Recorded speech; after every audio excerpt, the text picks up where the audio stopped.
il n'y a continue. pas de courage. Je vous donne la parole après. Il n'y a pas de courage pour défendre il n'y a pas de une courage. dimension civilisationnelle qui a trait à l'agriculture. Et en fait, c'est pour ça qu'il n'y a pas de gens courageux. Parce que dès qu'on aborde cette question de l'agriculture, c'est ce qui touche à ce qui fait fondamentalement notre identité, notre art de vivre, et que l'on veut conserver là où d'autres pays ont moins d'état d'âme, mais sans doute parce qu'ils n'ont pas non plus la même histoire. Et puis attention, dans l'agriculture, il y a évidemment des tas de métiers différents. Un céréalier, c'est évidemment pas la même chose qu'un producteur de lait, de fruits et légumes, on le sait tous, ou qu'un éleveur. Voilà, donc on sait que la question est éminemment complexe, mais je pense que si on n'a pas le courage de l'aborder d'une façon civilisationnelle, on est effectivement foutu. Pour l'instant, on voit que ce n'est pas le cas. Et puis les agriculteurs, en plus, ont un gros défaut, c'est qu'ils sont trop bien élevés. Ils ont été patients, les agriculteurs. Ils se font encore entendre d'une façon trop bien élevée. Voilà, je ne vais pas dire qu'il faut qu'ils agissent autrement, bien entendu, parce que c'est toute la noblesse de votre métier. On peut en vouloir, bien entendu, au gouvernement à l'état du numérique global. Bah, surtout qu'on leur a promis beaucoup de choses. Voilà. Mais les organisations du monde agricole, moi, naïvement, j'essaie de développer une activité d'oléiculteur en Corse du Sud. En aidant des jeunes à s'installer. Dans des villages qui sont en train de quelque part mourir.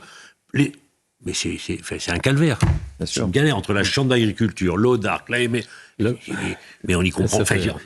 Voilà, moi je le vis personnellement et je me dis, mais c'est surréaliste. Au lieu, entre guillemets, d'aider des jeunes à s'installer, on a le sentiment parfois que certaines structures agricoles... Rien n'est fait pour eux. Non, mais il y a Michel Auboin. plus profondément, étouffe les bonnes volontés. Profondément, Michel Auboin. On a quand même confié l'agriculture à la politique agricole commune, la PAC. Et ça fait longtemps. Et on arrive aujourd'hui à un modèle dont on a du mal à sortir, objectivement. En fait, vous savez plus très bien, et c'est ça qui est terrible, à quoi sert l'agriculture. Parce que s'il s'agit de nourrir la population française à un prix raisonnable, vous voyez bien que les normes qu'on impose à l'agriculture ne permettent pas de le faire. C'est pour ça qu'on signe des accords avec l'extérieur. Donc on a quand même une agriculture pour la partie de la population française qui peut se payer des produits de qualité, et on a par ailleurs une agriculture étrangère qui nous importe, avec OGM, etc., des produits bon marché que les gens achètent. Et entre les deux, c'est compliqué parce que plus personne choisit le modèle qui est le nôtre. Oui, ça tombe bien. Alors, je vous ai apporté du fromage. Ah, vous savez que moi, je suis épicurien. De Haute-Savoie, donc... mais je voulais vous dire, vous en profiterez bien, vous l'apprécierez bien. Oui. Parce que dans 10 ans, vous aurez peut-être plus que des insectes et des produits d'Amérique du Sud.